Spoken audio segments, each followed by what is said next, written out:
Welcome back to the Shine Within podcast. I have a very special guest. Melissa Hiemann is the co-founder and director of the the Center for Healing, an online education platform dedicated to personal and professional transformation. A skilled therapist and coach, Melissa is renowned for her pioneering work in root cause therapy, a unique method that addresses underlying causes of addiction and mental health challenges. She is also the author of The Natural High, where she shares her own journey of overcoming addiction and finding purpose.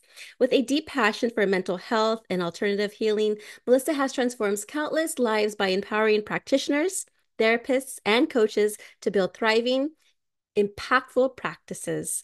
Through the Center for Healing, she continues to inspire and educate a global community, supporting individuals to reach their full potential with compassion and expertise. Thank you for the work that you do, Melissa. This is amazing. Oh, thank you. Thanks for Yeah, having me on. of course. And everyone, Melissa is from the future. She is I she am. is in Australia and I'm here in the US and California. So it's always nice to have listeners from around the world and guests from around the world. So you're perfect for this podcast. And I'm so glad that we were able to connect today. No, me too. It's an honor. Thank you. Yes. Well, let's go ahead and talk about your personal journey and inspiration. Can you just go ahead and tell us about your personal journey and what actually led you to go ahead and co-found the Center for Healing? And did you come across like any challenges along your path to overcoming addiction? And how did these experiences shape your the work that you do today?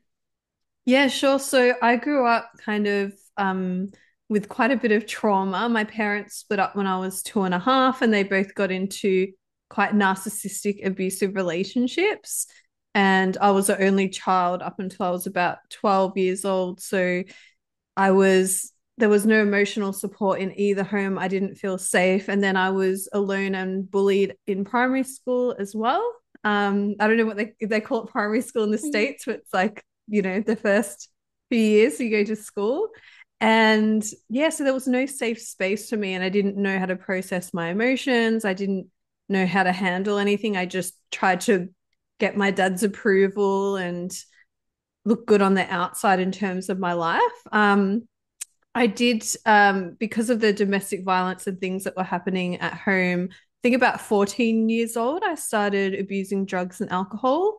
And that led me to not going to school, wagging, we call it, like not going to school for a few years. So I failed year 9 and 10.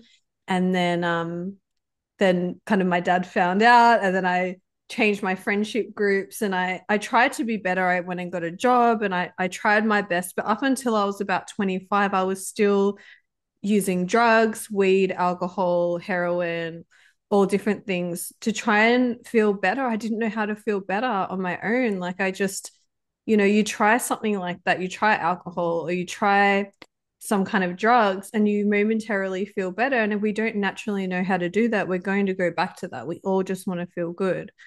And so then I got to about 26 in another toxic relationship, just copy and pasting my upbringing unconsciously. And I got to the point where I'm like, maybe I'm the problem. Maybe, like, instead of me being a victim to everything and, everyone's hurting me and everyone's treating me like this, like, there's a pattern going on here. And I had like a little moment where I was like, maybe I need to go get some help.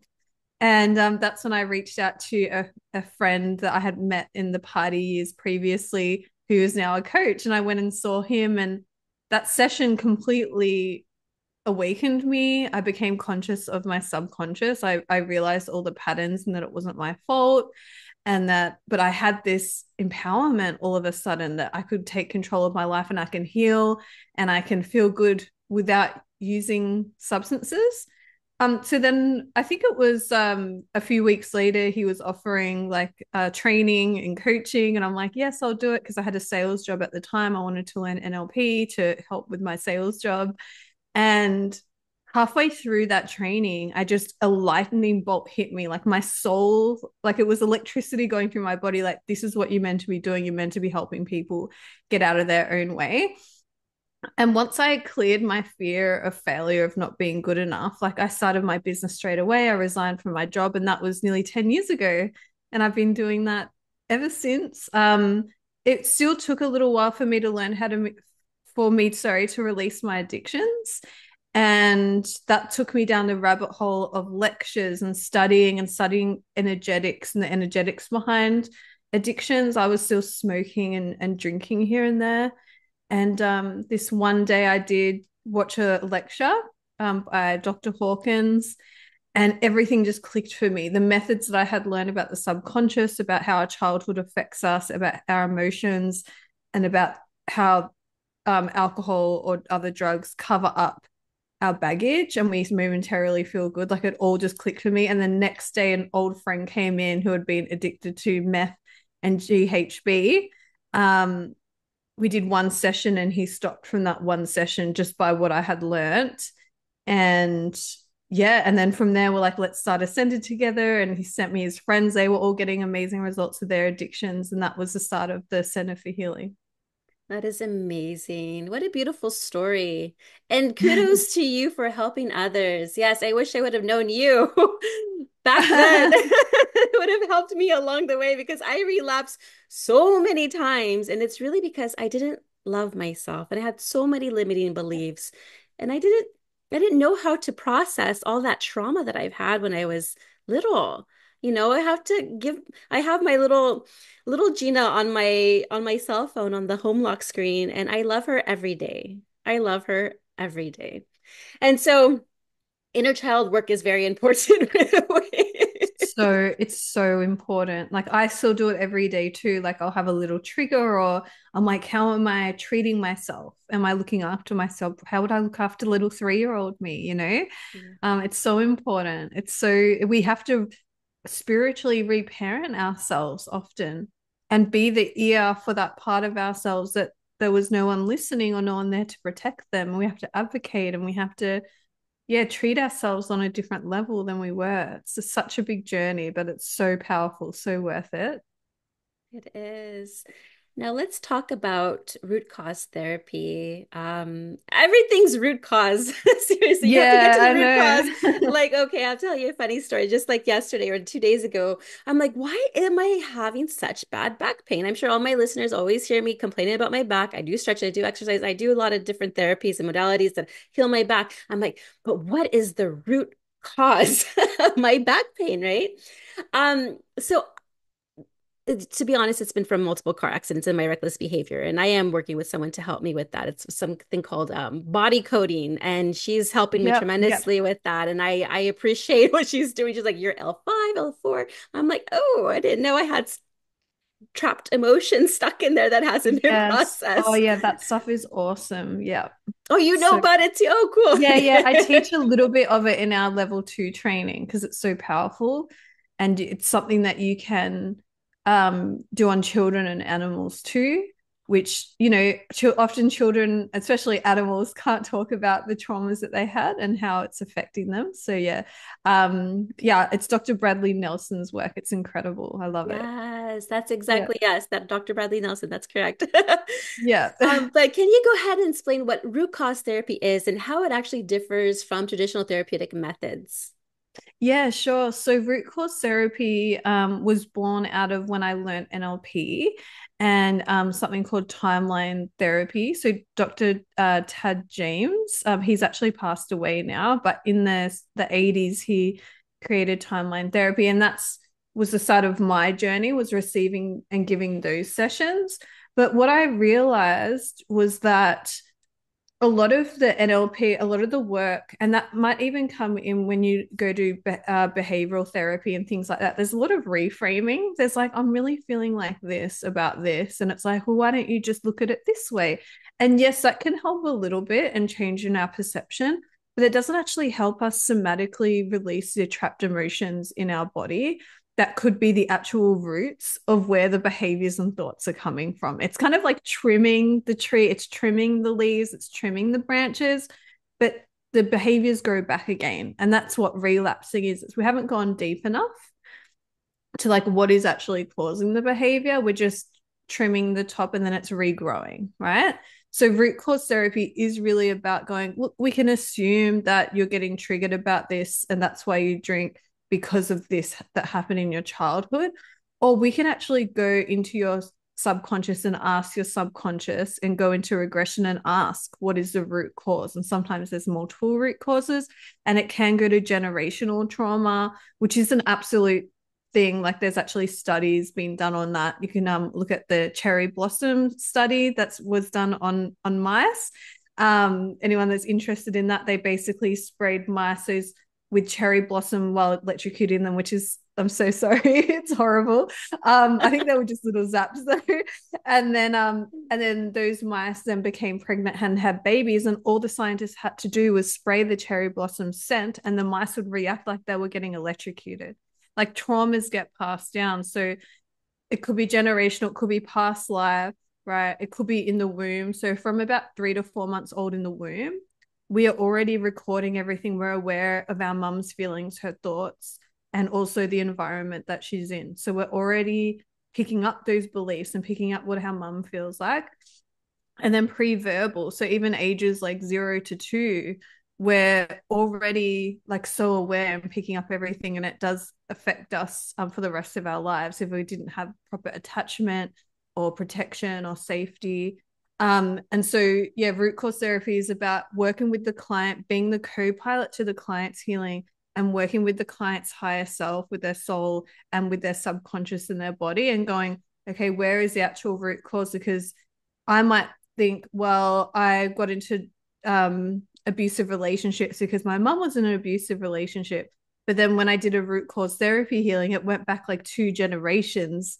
My great grandmother was in a domestic relationship, and that generational trauma is being passed down, just for example. So it's about actually going right into the root and pulling it out. And the transformation is incredible because all the behaviors and thoughts actually shift and change, right? So it's really intensive, deep work where a lot of our personality, I'll put that in like inverted commas for those of you listening, are actually trauma responses. And we kind of like, yeah, you get to a place in the healing journey, you're like, who am I? But that's a good place to be because you're rebuilding, you're reparenting yourself. So there's inner child work in there. There's somatically releasing the emotions from, even when we were little and we hadn't processed something properly, and it's holding a belief system in our body. Or, maybe we saw our dad drinking and we're like, oh, that's how he copes. So subconsciously we have a programming, oh, that's how I'm meant to cope.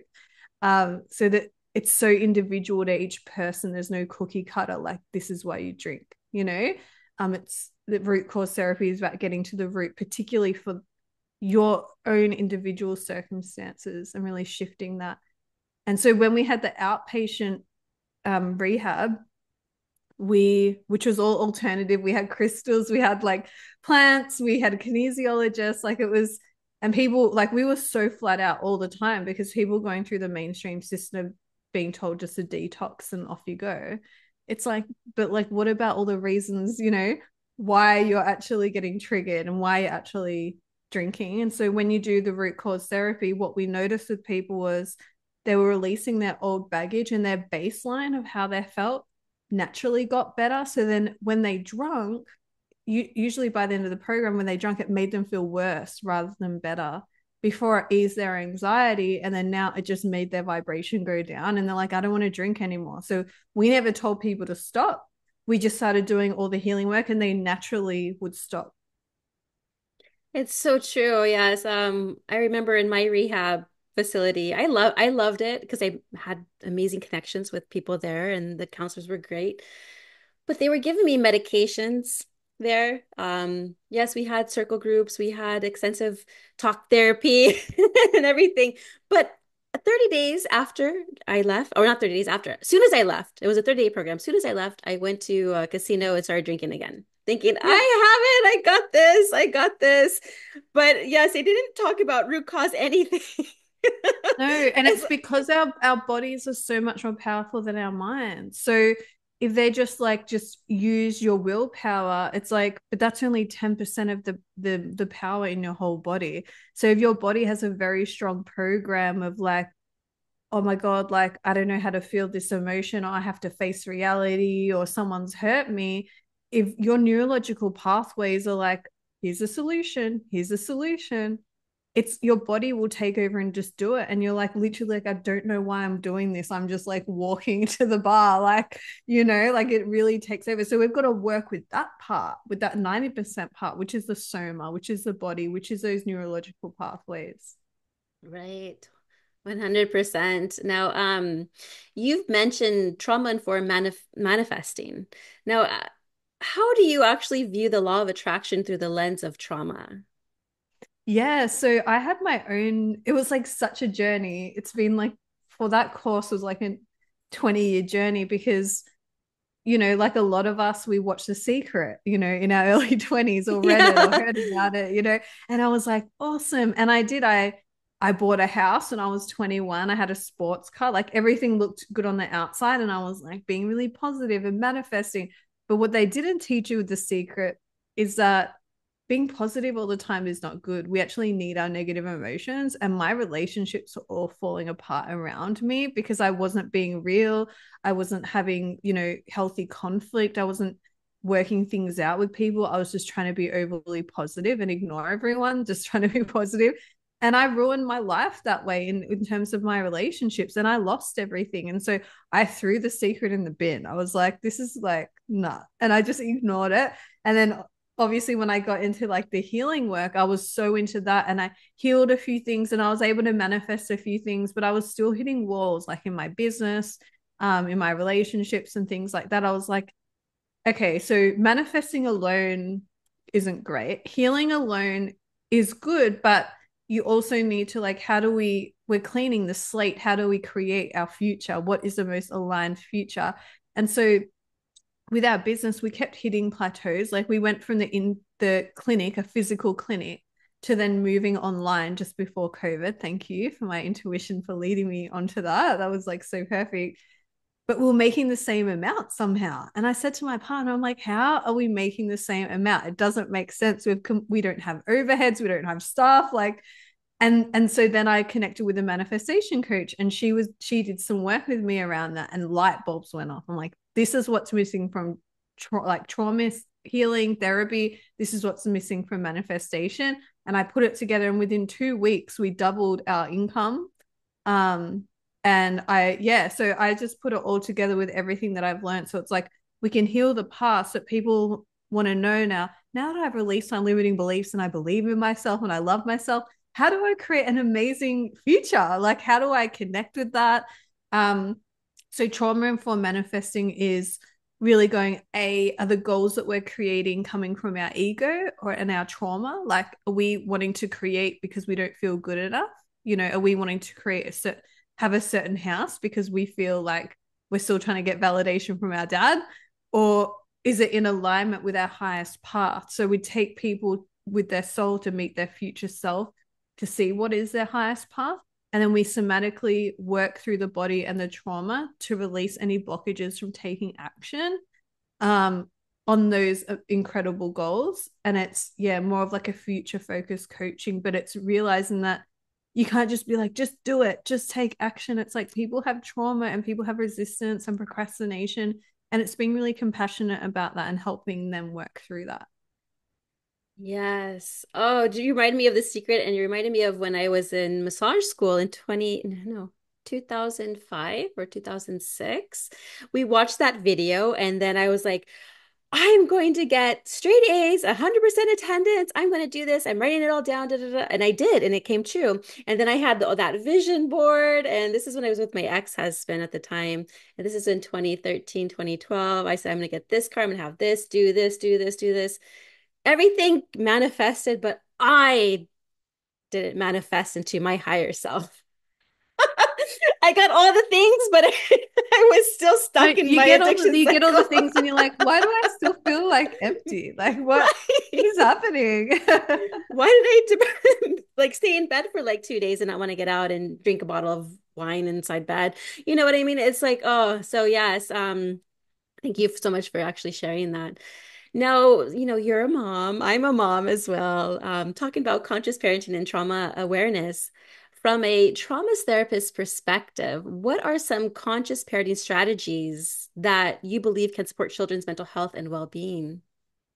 Yes, so absolutely. I'm so passionate about this, and like even because I have so much awareness guiding other people through their childhood trauma, I think it was just a huge extra layer for me from even when we conceived him, and then when he was in my womb, and the way that I parented him already from being inside the womb and talking to him and making sure that I'm calm. And then it's just been a whole journey, and it just triggers the hell out of you, to be honest. Like, because it's like you're parenting, you're breaking generational cycles, and you're parenting in a completely different way than you were parented. So it does not feel natural. You're growing while they're growing. So for example, like my mum, and bless her soul, she was just left at a boarding school when she was 4. So she was not parented properly. So it is not her fault, but I was quite neglected, to be honest. Hmm. And so with my son, like I'm really like, how was your day? And making sure that he talks to me, and he shows his feelings, and it's okay to show your feelings, and I can hold space for you. And in the moments that I can't hold space, where my inner child is getting so triggered, where I can't like hold a container for you, I'm looking at my partner and saying, I'm gonna step out, because like I'm only human. I'm not going to be perfect and regulated all the time. I'm not going to be the perfect conscious parent. Can you like take over here? So at least he's got at least one safe person in the house. Because I just want you guys to really like realize that we are going to get triggered. We are human. We're not going to be perfect all the time. And the issues happen when we bottle everything up and we have explosive anger, and then we don't have that repair with them. So just I would say like if you can to have like at least someone in the house that's okay if you're like feeling like that, and then doing a repair. If there's no one else in the house, if you're a single parent, um the repair is so important. And when I say repair, I mean, I'm sorry, sweetie, that I was like that. It wasn't about you. I'm so sorry. As quickly as you can, because kids make assumptions that they're not good enough, that they're not worthy of love when you like unleash on them, when it's really they're not being annoying. It's like you don't have a capacity for, like you're annoyed like within yourself, you don't have a capacity for holding space for them. So that's kind of like the macro look at conscious parenting, but also like in the day to day, that I think that if you can handle that, like you're already doing so well. Yeah. So my mom, I mean, we all experience generational trauma. My mom's traumatized. And then my grandma traumatized. My mom traumatized. And my mom started breaking the cycle. I think she was the starter. And yes, I still had spankings. I still got hit with those chanclas, Bless her, that's all she knew. But it wasn't to the capacity of what her mom did to her. So thank you, mother. And she does love me. But they only know what they know. And so that's why I don't blame anybody at all, because it just happens. But with my children now, it's like I'm really breaking that cycle. Like if you're crying, I'm not going to tell you stop crying. Those are your I feelings to know. have. It's like it seems so basic. Like, how can you like hit your child? It's I like we go to know. jail if for domestic violence and we hit our partner, but you're hitting someone the fifth of the size of you, and that's okay. Like, That breaks my heart. And I'm thinking that was so normalized back in my yeah, it was. generation. Like when I was younger, like that's what I got the belt all the time. But I cannot see myself hitting my children. No, no, I can't even. All I need to do, I swear to you, Melissa, is just give him a look. My son will put himself on break. I don't even need to say anything. Like he can connect with me. Like I guess my energy, he's just like, okay, I'm gonna go upstairs. And he comes back down and we Yeah, talk and we love each they other. and they that's such a good point that you make, Gina, because they do pick up on our energy. And like the way you choosing your partner and how you are in the house, and how you run your day, like is impacting them so much, energetically as well. They're going to be sensing how everyone's feeling in the house, because children need us for survival. So they're going to be constantly scanning us for safety and whether they're safe. And yeah, I mean that, like I love that, like that you guys are so in tune that he's like, oh no, I've stepped over the line here. Like that's perfect. I love it. Like I don't even need to say anything. It's No, I hilarious. love it. But then it's so cute because he'll come back downstairs and then we just talk about it and love on each other. And that's all. Yeah, All I want that's to the do is pour repair. love. That's the repair. Exactly. And there's learnings for both of us. Like you're growing, he's growing. Like it's Yes. beautiful. Oh, I love the children. They're our future. Oh, bless the children. But let's talk about your vision in the future for the Center for Healing. What is it, and how do you think it's going to go ahead and evolve since you actually co-founded it? What's his name? Is it Ryan Hassan? Hassan. Yeah, it's Hassan. actually he's Irish, but everyone we get stuck at the airport all the time, to be honest, because Oh, but yeah, that's he's got hilarious. blue eyes and very Irish. Yeah. Yeah. But yeah, so we started as the Melbourne Center of Healing. And then as we grew, I'm like, oh, let's franchise. And because we can only help so many people in our little office here in Melbourne, so we changed it to the Center for Healing to kind of like make it more international. And then I had my son and I was like, I want to be there for my son. Like someone tried to invest in us and he was only like 4 weeks old. They're like, you're gonna have to work full time. I'm like, no, like we're not gonna take your money. Yeah, like you said, children are our future. And so we decided, yeah, then before COVID, my intuition was like, move online, move online, move online, like yelling at me. And I'm like, okay, I have a baby. We're like, so I'm like recording and breastfeeding, recording and breastfeeding. And yeah, we were on the last plane to Koh Samui. Like, I don't know, we just like randomly decided, okay, we're working online, we can live anywhere, let's go to Thailand. Got stuck there for a year, like missed all the lockdowns, mainly for that first year, which was amazing.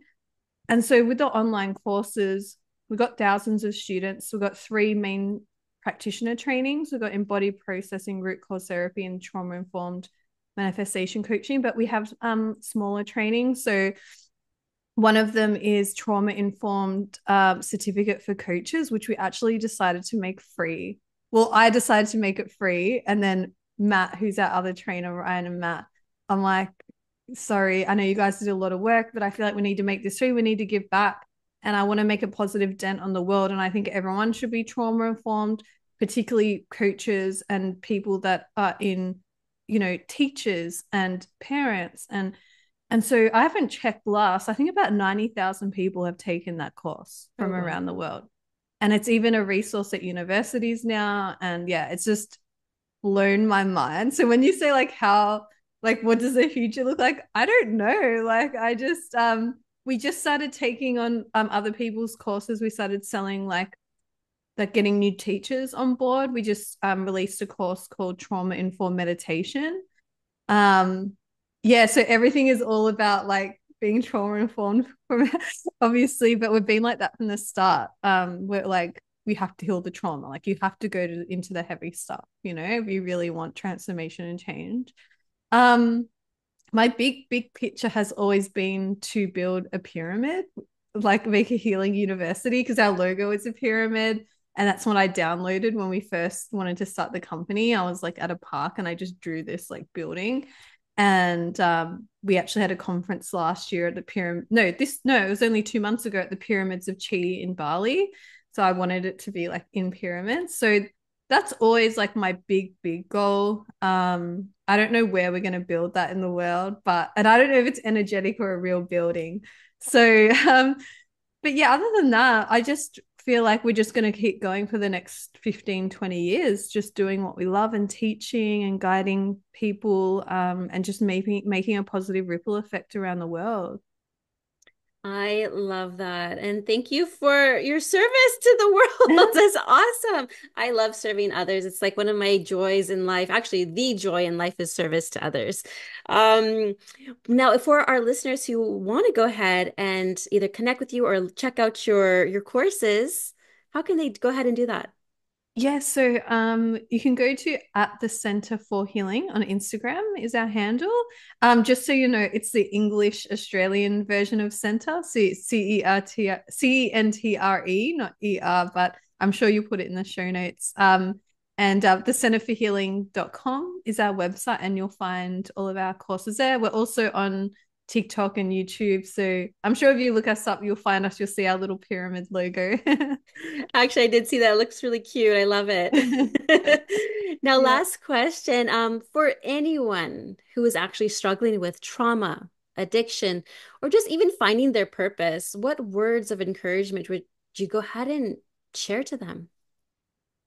I mean, from someone that failed school and, had a heroin addiction to like having a multi-million dollar company impacting so many people's lives, I am the poster child of you can, just by healing your trauma and releasing your limiting beliefs, you can actually create a really intentional, amazing life, a really balanced life in the way that is really good for your nervous system in your body. So I would say have that intention first. Like, how do you want your life to look like? Do you want a work life balance? Do you want to be at home with your kids more? Do you want to travel more?